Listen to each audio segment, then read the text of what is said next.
Hey guys, thank you for supporting and subscribing. இன்னைக்கு நம்ம kitchen தியேட்டரில் ஒரு ஹோட்டல் ஸ்டைலில் டிஃபன் சாம்பார் வீட்டில் எப்படி செய்யலாம் அப்படின்னு சொல்லிட்டு பார்க்கலாம்.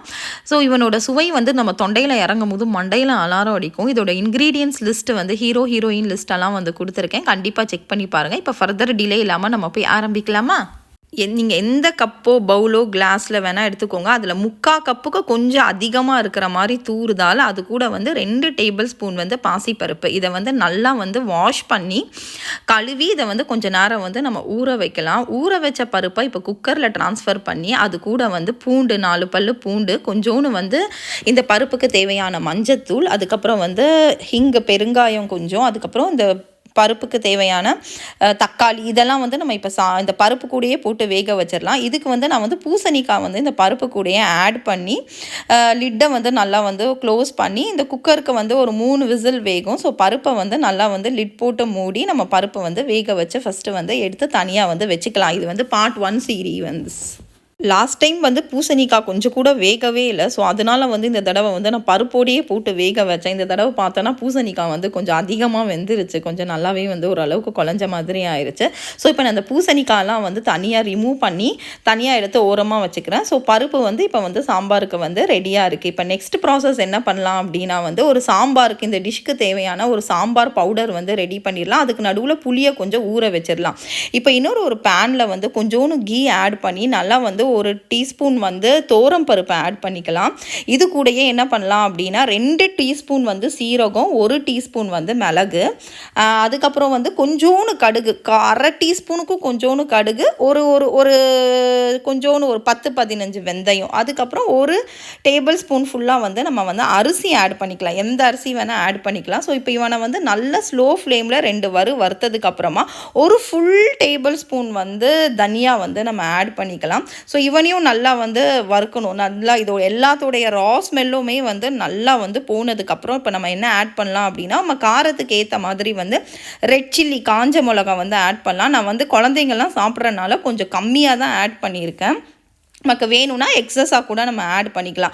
இதோட காரம் வந்து கம்ப்ளீட்டாக வந்து உங்கள் ஃபேமிலியோட டேஸ்ட்டுக்கு ஏற்ற மாதிரி வந்து கூட குறைச்சி வந்து ஆட் பண்ணிக்கோங்க. ஸோ இதுதான் வந்து இந்த மெயின் சாம்பார் பொடி. ஹோட்டலெல்லாம் என்ன பண்ணுவாங்கன்னா தேங்காய் வந்து இந்த துருவின தேங்காயும் போட்டு இது கூடயே வந்து நல்லா வதக்குவாங்க. ஸோ நான் எப்போவுமே யூஸ் பண்ணுவேன். ஸோ இந்த தடவை நான் வந்து பண்ணலை, ஏன்னா கொஞ்சம் எனக்கு எக்ஸஸாக வேணும் அப்படின்றனால நான் வந்து தேங்காய் ஆட் பண்ணல. ஸோ இப்போ இது எல்லாமே வந்து நல்ல ஒரு ஃப்ளேவர் வரும்.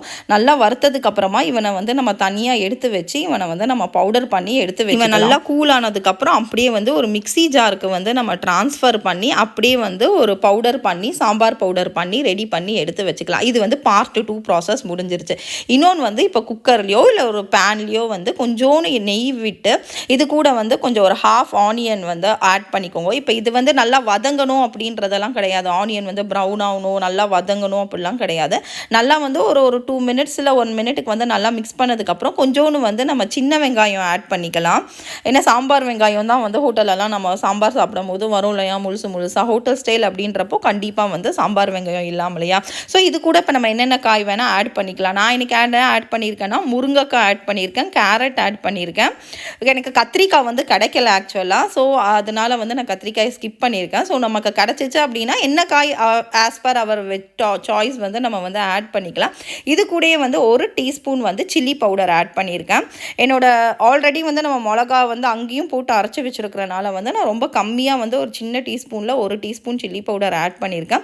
ஸோ இப்போ இது எல்லாமே வந்து இந்த காயிலே வந்து நல்லா வந்து அந்த எண்ணெயிலே வந்து அந்த காய் நல்லா வெந்ததுக்கப்புறம் ஒரு 1/2 கிளாஸ் வாட்டர் ஊற்றி இந்த காயை வந்து கொஞ்சம் நேரம் வந்து நல்லா வந்து நம்ம கொதிக்க விடணும். தனியாக விசிலெல்லாம் இல்லாமல் நல்லா வந்து பேன்லேயே வந்து கொஞ்சம் நேரம் வந்து இவன் நல்லா கொதிக்க. ஒரு 4 நிமிஷம் கழித்து பார்த்தோன்னா இந்த கேரட்டு, முருங்கைக்காய் எல்லாமே வந்து ஓரளவுக்கு ஒரு 90% வந்து நல்லாவே வெந்திருக்கும். இப்போ ப்ரெஸ் பண்ணி பார்த்தோம் அப்படின்னாவே நமக்கே தெரியும் முருங்கைக்காவும் வெந்துருச்சு, கேரட் அப்படி அதுவும் வந்து வெந்துருச்சு. இப்போ என்ன பண்ணலாம்னா நம்ம ஆல்ரெடி வேக வச்சு எடுத்து வச்சுருக்கோம் இல்லையா பருப்பு, அதை வந்து இது கூட வந்து அப்படியே வந்து நம்ம வந்து ட்ரான்ஸ்ஃபர் பண்ணியிருக்கலாம்.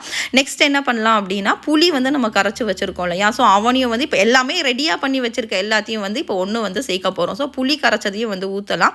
இந்த புளி கரைச்ச தண்ணியிலே நான் என்ன பண்ணியிருக்கேன் அப்படின்னா நம்ம ரெடி பண்ணி வச்சுருக்கோம் இல்லையா சாம்பார் பவுடர், அதையும் போட்டு அப்படியே மிக்ஸ் பண்ணி ஊற்றுறேன். ஏன்னா நம்ம பவுடராக இதை ஆட் பண்ணும்போது அங்கங்கே போய் வந்து மிக்ஸ் ஆகி நிற்கும், உருண்டையாக நிற்கும். ஸோ அதனால் வந்து புளி வாட்டர்லேயே வந்து இந்த சாம்பார் பவுடரையும் வந்து நல்லா மிக்ஸ் பண்ணி இதில் ஆட் பண்ணிக்கலாம். நமக்கு வேணும்னா நீங்கள் நார்மல் வாட்டரில் கூட கொஞ்சம் கரைச்சி கூட இதில் வந்து யூஸ் பண்ணிக்கலாம். ஸோ இப்போ இது எல்லாத்தையும் வந்து நல்லா வந்து மிக்ஸ் பண்ணி விட்டுறலாம் ஒரு தடவை. இந்த டிஷ்ஷுக்கு வந்து நம்ம தேவையான சால்ட் இது வரைக்கும் நம்ம ஆட் பண்ணவே இல்லை. ஸோ ஃபைனலாக வந்து இந்த டிஷ்ஷுக்கு தேவையான சால்ட்டை நம்ம ஆல்ரெடி வேக வச்சு எடுத்து வச்சுருக்கோம் இல்லையா பூசணிக்காய். ஸோ அந்த பூசணிக்காயும் இப்போ ஆட் பண்ணிவிட்டு இது கூட வந்து நல்ல ஒரு handful of coriander leaves, இப்போ ஃப்ரெஷ் கறிவேப்பிலையும் வந்து நம்ம வந்து ஆட் பண்ணலாம். ஃப்ரெஷ் கறி லீவ்ஸ் வந்து ஒரு நல்ல ஃப்ளேவர் கொடுக்கும் சாம்பாருக்கு.